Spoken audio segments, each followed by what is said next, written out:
Drop மாட்டுறோம். 2 drop இப்படி தான் மாட்டணும். ஃபிக்ஸ் பண்ணிவிட்டு சேம் அதே மாதிரி செல்ஃப் ட்ரில்லிங் ஸ்க்ரூ பண்ணணும். சென்டர் ட்ராப் மாட்டின நீங்கள் பார்த்தீங்க அதே மாதிரி தான் இதுக்கும் செல்ஃப் ட்ரில்லிங் ஸ்க்ரூ பண்ணணும். பார்த்தீங்கன்னா இப்படி பண்ணுறாங்க. இங்கிட்டு 2 ஸ்க்ரூ அங்கிட்டு 2 ஸ்க்ரூ பண்ணணும்.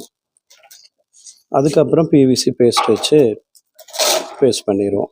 அது அடிஷ்னல் சப்போர்ட் தான். இப்போ பார்த்தீங்கன்னா இந்த ட்ராப் எல்லாமே ஃபிக்ஸ் பண்ணிட்டாங்க.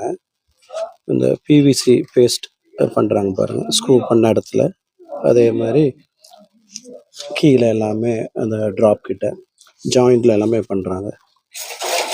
இது அவசியம் பண்ண நிறைய பேர் கேட்குறாங்க, இது பண்ணணுமா? நாம் பண்ணணும். அப்போ தான் லீக் வராது, இல்லைனா லீக் வர ஆரம்பிச்சிடும். வெயிலையும் மழையிலையும் இருக்கிறதுனால லீக் வர்றதுக்கு வாய்ப்பு இருக்கும். பார்த்தீங்கன்னா இப்படி க்ளீனாக பண்ணிடணும். இப்படி பண்ணால் எந்த லீக்குமே வராது.